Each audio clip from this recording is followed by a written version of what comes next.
गडचिरोली जिल्ह्यातील घनदाट जंगलामध्ये कधी काळी नक्षल्यांच्या भीतीनं नागरिकांची गाळण उडायची, थरकाप उडायचा। गावकरी नक्षलवाद्यांच्याच तालावर नाचायचे, त्यांच्या आदेशांना झुकत होते। बंदुकीच्या टोकावर दडपशाही निर्माण करून नक्षलवादी लोकांना हवे तसे वागवायचे। मात्र आता परिस्थिती तशी राहिलेली नाही। आता परिस्थिती बदलू लागलेली आहे। भीतीच्या छायेत जगणाऱ्या गावकऱ्यांनी आता नक्षलवाद्यांना गावबंदी म्हणजेच प्रवेश नाकारण्यास सुरुवात केलेली आहे। गडचिरोली जिल्ह्यामध्ये भामरागडच्या पलीकडे लाहेरी भागात 2 नवीन पोलीस ठाण्यांची स्थापना करण्यात आली। हे जे पोलीस स्टेशन स्थापन करण्यात आलेलं आहे, पोलीस दलाच्या वाढत्या प्रभावाचे आणि त्यांचा मनोबल उंचावण्याच्या दृष्टीनं अत्यंत महत्त्वाचे पाऊल आहे। अशा उभारणीच्या कामामध्ये जे कोणी मदत करणारे आदिवासी बांधव होते, अशा निष्पाप आदिवासींची हत्या करण्याचे काम या नक्षलवाद्यांनी केलेले आहे। त्यांचा यामागचा मनसुबा जो आहे तो स्पष्ट दिसून येतो की दहशत निर्माण करणे।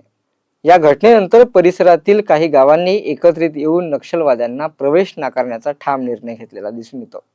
गावागावात नक्षलविरोधी फडके झळकू लागले आहेत। हे चित्र म्हणजे नक्षलवाद्यांचा जो खौफ होता तो कमी होत असल्याचे आणि ग्रामीण भागात स्वतःच्या सुरक्षिततेसाठी सज्ज होत असल्याचे स्पष्ट संकेत आहे। नमस्कार, मी देवनाथ आणि आपण बघत आहात एका विशेष कार्यक्रमाच्या माध्यमातून आपण एक वेगळी स्टोरी जाणून घेणार आहोत। तुम्हाला माहितच आहे, महाराष्ट्र राज्याच्या पूर्व दिशेला गडचिरोली जिल्हा आहे।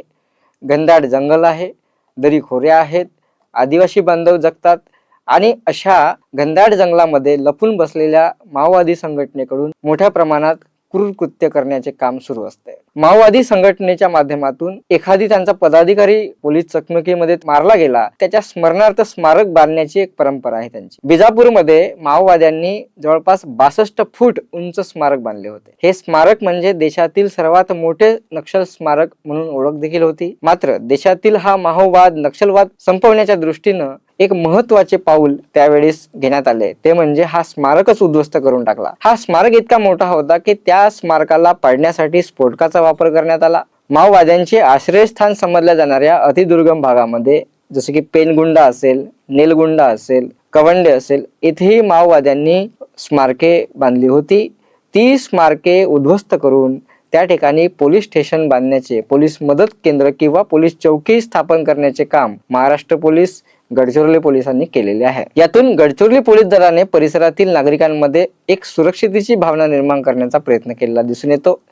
गडचिरोलीमधील नक्षली कारवायांना आळा घालण्याच्या दृष्टीनं इथली सुरक्षितता अधिक बळकट करण्यासाठी गडचिरोलीमधील भामरागडमधल्या नेलगुंडा गावामध्ये जवळपास 1,500 पोलिसांनी 24 तासाच्या आत अत्यंत कमी वेळामध्ये, विक्रमी वेळेमध्ये पोलीस स्टेशन उभारले। भामरागडमधील नेलगुंडा हे जे ठिकाण आहे, हे नक्षलवाद्यांचे प्रशिक्षण स्थळ म्हणून ओळखले जाते। याच भागामध्ये पोलीस स्टेशन उभारल्यामुळे लोकांमध्ये आता आत्मविश्वास निर्माण झालेला दिसून येतो। छत्तीसगडच्या सीमेपासून अवघ्या 6 किलोमीटर अंतरावर नेलगुंडा हे गाव आहे। या नवीन पोलीस स्टेशनमुळे आसपासच्या गावातील नागरिकांच्या मनामध्ये सुरक्षिततेची भावना निर्माण झालेली आहे। भविष्यामध्ये सर्वांगीण विकास होण्याच्या दृष्टीनं आणि विकासाच्या मुख्य प्रवाहात येण्याच्या दृष्टीनं ही पोलीस चौकी किंवा पोलीस मदत केंद्र फार महत्त्वाची भूमिका बजावणार आहे। मागील वर्षी 2024 मध्ये जून महिन्यामध्ये नेलगुंडा गावात ग्रामस्थांनी एकमत करून नक्षलवाद्यांना गावबंदी केली होती। नेलगुंडा हे गाव छत्तीसगडच्या सीमेलगत असल्यानं माओवाद्यांची, नक्षलवाद्यांची प्रशिक्षण इथे चालायची। त्यांचे प्रशिक्षण स्थळच म्हणून हे गाव ओळखलं जातं। याच भागातून ते छत्तीसगड किंवा महाराष्ट्रामध्ये ये जा करायचे। त्यांच्यावर जरब बसवण्यासाठी महाराष्ट्र पोलिसांनी टप्प्याटप्प्याने आणि काही अंतरावर पोलीस चौकी किंवा पोलीस मदत केंद्र स्थापन उभारण्यास सुरुवात केली। डिसेंबर 2024 मध्ये इथल्याच पेनगुंडा भागामध्ये एक पोलीस चौकी देखील स्थापन झाली होती। त्यानंतर एटापल्ली तालुक्यातल्या अतिदुर्गम आणि अति संवेदनशील असलेल्या गर्देवाडा येथे देखील अवघ्या 24 तासामध्ये विक्रमी वेळेमध्ये मदत केंद्र उभारण्याचं काम गडचिरोली पोलिसांनी केलं होतं। 2023 मध्ये नक्षलग्रस्त वांगेतुरे भागात देखील अशाच पद्धतीचे पोलीस स्टेशन उभारण्यात आले होते। एटापल्ली, भामरागड हा बराचसा भाग अतिसंवेदनशील आहे। या भागातील नक्षल्यांच्या बेमोडासाठी गडचिरोली पोलिसांनी एटापल्ली तालुक्यातील अतिदुर्गम असलेल्या गर्देवाडा येथे देखील मदत केंद्र उभारून एक नवीन चालना देण्याचा, लोकांना विश्वास देण्याचं काम निर्माण केला होता। मागच्या काही काळामध्ये माओवाद्यांनी जे स्मारके उभारून लोकांमध्ये दहशत निर्माण करण्याचा प्रयत्न केलेला होता, ही स्मारकेच उद्ध्वस्त करून लोकांना आत्मविश्वास निर्माण करण्याचं काम पोलिसांनी करून दिलेलं आहे. पोलीस स्टेशन निर्मितीच्या काळाच्या अगोदर माओवाद्यांनी अनेक ठिकाणी स्मारके उभारली होती. सामान्य नागरिकांच्या मनामध्ये स्वतःची माओवाद अजूनही चळवळ जिवंत आहे त्याची दहशत निर्माण करण्याच्या दृष्टीनं अशी स्मारके उभारली होती.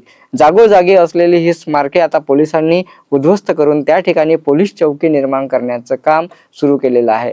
या संपूर्ण नवीन उपक्रमामुळे या ठिकाणी आत्मविश्वास वाढताना दिसतो. नक्षलवाद संपवण्याच्या दृष्टीनं ही मोठी पावले मानली जात आहेत. गावकऱ्यांच्या धाडसी निर्णयामुळे पुढील काळामध्ये नक्षलवाद संपुष्टात नक्कीच येईल आणि महाराष्ट्रातूनच नव्हे तर संपूर्ण देशातून हा नक्षलवाद कायमचा जाईल यासाठी हे महत्त्वाचे पाऊल ठरणार आहे. पुन्हा भेटू अशाच नवीन एका विषयासह. तोपर्यंत नमस्कार, धन्यवाद.